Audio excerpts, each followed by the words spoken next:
যদি সেখানে কাগজ ক্রয় বিক্রয়ের টেন্ডারের সাথে কেনাবেচার সাথে আমার সম্পর্ক থাকতো তাহলে হয়তো সম্পর্ক থাকতে পারতো, কিন্তু সেগুলোর সাথে আমাদের বিন্দুমাত্র কোনো সম্পর্ক ছিল না। যে বদলি বাণিজ্য সবকিছু, হ্যাঁ, সেখানেও কিন্তু একই কথা আসছে। তো সেটাও তারা কিন্তু প্রমাণ করে কিছুই পায়নি। যদি আসলে কথা তো আসছে, আমি যদি করে থাকি তাহলে তো প্রমাণ হওয়ার কথা। আজকের বিষয়গুলো তো আজকে যেটা হয়েছে আর কি আদালতে, যে প্রায় দীর্ঘ 1 বছর আগে হঠাৎ করেই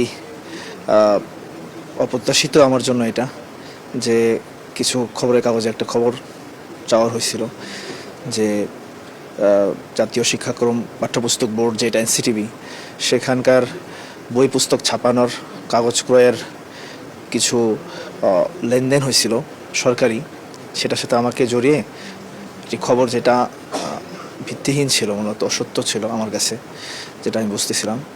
তো সেটা হওয়ার পরে প্রায় লম্বা 1 বছর পর্যন্ত সেটা নিয়ে দুদক সহ আদালতেও বিষয়টা গড়াইছিল। তো আলহামদুলিল্লাহ প্রথম থেকে যেটা আমি বলে আসছি যে এই বিষয়ের সাথে আমার কোনোভাবে কোনো সম্পর্ক নাই। এটা একটা সরকারি বিষয় ছিল। সরকারি ক্রয় বিক্রয়ের সমস্ত কার্যক্রম সরকারি নীতিমালা অনুযায়ী হয়ে থাকে। সেখানে আমরা সাধারণ জনগণের জায়গা থেকে কখনো এর মধ্যে ব্যক্তির হিসেবে ইনভলভ হওয়ার কোনো সুযোগ নাই। যদি সেখানে কাগজ ক্রয় বিক্রয়ের টেন্ডারের সাথে কেনাবেচার সাথে আমার সম্পর্ক থাকতো তাহলে হয়তো সম্পর্ক থাকতে পারতো, কিন্তু সেগুলোর সাথে আমাদের বিন্দুমাত্র কোনো সম্পর্ক ছিল না। হঠাৎ করেই একটা অনলাইন পত্রিকাতে এটা খবর আসছিল, সেখান থেকেই মূলত সব জায়গাতেই খবরটা চাওয়া হয়েছিল। তো আলহামদুলিল্লাহ আমি প্রথম থেকে ওই দিনও বলে আসছি। এবং কাকতালীয়ভাবে একটা ঘটনা যেটা ঘটছে, যে গত বছরও ঠিক 11ই রমজানেই ঘটনাটা ঘটছিল। এবছরও ঠিক 11ই রমজানেই দুদক থেকে আমাকে এই বিষয়ে ক্লিন চিট দেওয়া হয়েছে। এবং আলহামদুলিল্লাহ আদালত থেকেও যে আমার এনআইডি এবং আমাদের পাসপোর্টের উপর বিদেশ যাত্রা নিষেধাজ্ঞা ছিল, সেটাকেও আনলক করা হয়েছে, উইথড্র করে নিচ্ছে। এই জন্য আমি আদালতের কাছেও, বিজ্ঞ আদালতের কাছেও খুব ধন্যবাদ প্রকাশ করছি। আর সাথে সাথে দুদকের যে তদন্তের নিয়ম আমি দেখছি গত 1 বছরে পর্যাপ্ত কড়াকড়ি ছিল, অনেক শক্তভাবে তারা আমাকে জেরা করছে। এতে আমার জন্য সুবিধা হয়েছে যে আমার ব্যক্তিগত পারিবারিক কি আছে কি না এই সমস্ত কিছু একদম রেকর্ডেড হয়ে গেছে সরকারের কাছে। তো ভবিষ্যতে কেউ আশা করি যে কম বেশি যদি কথা বলতে চায় তাহলে ওই রেকর্ড দিয়েই আমাকে যাচাই। এটা তো পাঠ্যপুস্তকের বিষয় গেল, জেলা প্রশাসক বদলির বিষয়ে কি বলবেন? এটাও একটা ওই রকমের ঘটনা ছিল।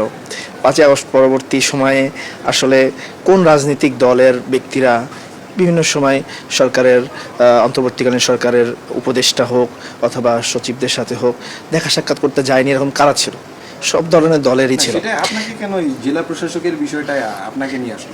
এই বিষয়টাতেও কিন্তু আমার দুদকের তদন্তের মধ্যে কিন্তু এটাও একটা বিষয় ছিল, যে বদলি বাণিজ্য সবকিছু, হ্যাঁ, সেখানেও কিন্তু একই কথা আসছে। তো সেটাও তারা কিন্তু প্রমাণ করে কিছুই পায়নি। যদি আসলে কথা তো আসছে, আমি যদি করে থাকি তাহলে তো প্রমাণ হওয়ার কথা। কারণ হচ্ছে একটা কথা খুব চাওয়ার ছিল, দেখবেন মিডিয়াতে সব জায়গাতেই, যে সরকার চালাচ্ছে এনসিপির লোক দিয়েই সরকার প্রভাবিত, অমুক উপদেষ্টারা এনসিপির কথা অনুযায়ী চলে। তাহলে যদি আমার যদি এতই প্রভাব থাকতো যে 64 জেলার ডিসি বসানোর, তাহলে আমাকে ওই সময় হচ্ছে দুদক থেকে তদন্ত করার জন্য তো একটা বিভিন্ন রাজনৈতিক সরকারের সময় তো এটা দেখা যায় যে ওই দলের কাউকে ধরপাকড় করা হয় না, তাহলে তো আমাকে ধরাই হতো না দুদক থেকে।